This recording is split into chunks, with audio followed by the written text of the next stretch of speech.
ஆண்டவரும் இரட்சகருமான இயேசு கிறிஸ்துவின் ஈடு இணையற்ற நாமத்தில் அன்றன்றுள்ள அப்பம் வாசகர்களுக்கு எங்கள் அன்பின் வாழ்த்துக்கள்.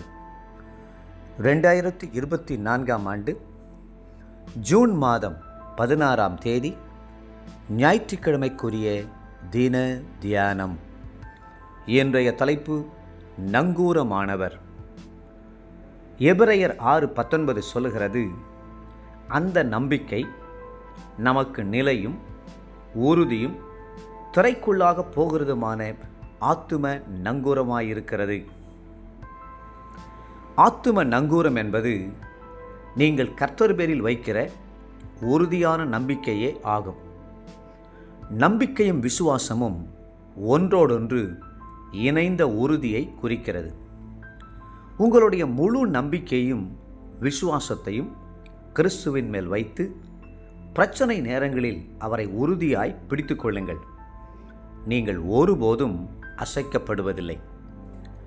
உங்களுடைய வாழ்க்கையில் புயல் வீசி கொண்டிருக்கும் போது நீங்கள் ஜெபத்தின் ஆழத்திற்குள் சென்று கண்மலையாகிய கிறிஸ்துவுக்குள் உங்கள் நங்கூரத்தை போடுவீர்களானால் நீங்கள் ஒன்றுக்கும் கலங்க வேண்டியதில்லை. பரிசுத்தவான்களில் அநேகர் கலக்க நேரங்களில் ஆவிக்குரிய பாடல்களை பாடுகிறார்கள். சிலர் வேத வசனங்களை வாசிக்கிறார்கள். வேறு சிலர் முழங்கால் படியிட்டு அந்நிய பாஷைகளை பேசிக்கொண்டே இருக்கிறார்கள். இந்த காரியங்களை செய்யும்போது கலக்கங்கள் மறைந்து கிறிஸ்துவனுடைய சமாதானம் அவர்களுடைய உள்ளத்தை நிரப்புவதை அவர்கள் உணர்கிறார்கள். சிலர் கர்த்தர் பேரில் நம்பிக்கை வைக்கிறேன் என்று வாயால் மட்டும் சொல்லுகிறார்கள். அதே நேரம் குறி சொல்லிடத்திலே போய் ஆலோசனை கேட்கிறார்கள்.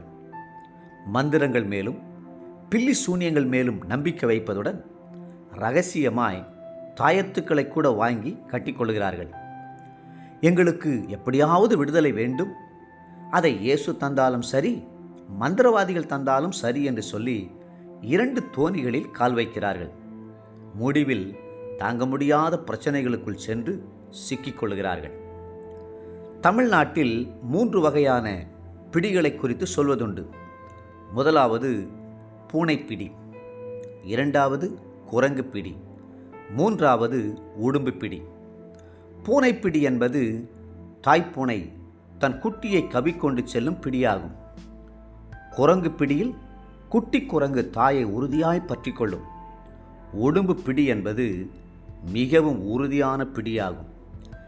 எத்தனை பேர் கட்டி இழுத்தாலும் உடும்பு தன் பிடியை விடவே விடாது. ஆனால் இங்கே 4வது ஒரு பிடியை குறித்து பார்க்கிறோம். அதுதான் கண்மலையை பற்றி பிடிக்கும் நங்கூரத்தின் பிடி. கண்மலை ஒருபோதும் பெயர்ந்து விடாது.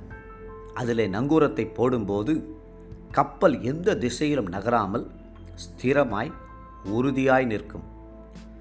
தாவீது பிரச்சனை நேரங்களில் கர்த்தரை உறுதியாய் பற்றி கொண்டார். அவர், இப்போதும் ஆண்டவரே, நான் எதற்கு எதிர்பார்த்திருக்கிறேன், நீரே என் நம்பிக்கை என்றார். 39ஆம் சங்கீதம் 7ஆம் வசனம். எசேக்கியா ராஜாவுக்கு கலக்கமான செய்திகள் வந்தபோது தேவாலயத்திலே போய் நிருபங்களை கர்த்தருக்கு முன்பாக திறந்து வைத்தார். கர்த்தரை உறுதியாய் பற்றி கொண்டு வெற்றி சிறந்தார். தேவப்பிள்ளைகளே, அஸ்திபாரமானவரும் இயேசு, உறுதியான நங்கூரமானவரும் இயேசு, கண்மலையானவரும் இயேசு, காக்கிற கருணை தெய்வமும் இயேசு. அவரை உறுதியாய் பற்றி பிடித்து சார்ந்து கொள்ளுங்கள். இன்றைய நினைவிற்கு எபிரெயர் 7:19. நியாயப்பிரமானது ஒன்றையும் பூரணப்படுத்தவில்லை, அதிக நன்மையான நம்பிக்கை வருவிப்பதோ பூரணப்படுத்துகிறது. அந்த நம்பிக்கையினாலே தேவனிடத்தில் சேருகிறோம். இன்றைய வேத வாசிப்பு காலை நெகேமியா 4, 5 மற்றும் 6ஆம் அதிகாரங்கள். மாலை அப்போஸ்தலருடைய நடபடிகள் 2ஆம் அதிகாரம் 22 47ஆம் வசனம் முடிய. அன்புக்குரிய அன்றன்றுள்ள வாசகர்களே, மீண்டும் உங்களை வாழ்த்துகிறோம். கர்த்தரை உறுதியாய் பற்றிக்கொள்ளுங்கள். அவரே உங்கள் நங்கூரம். கர்த்தர்தாமே உங்களை ஆசீர்வதித்து மென்மேலும் உயர்த்துவாராக. ஆமென்.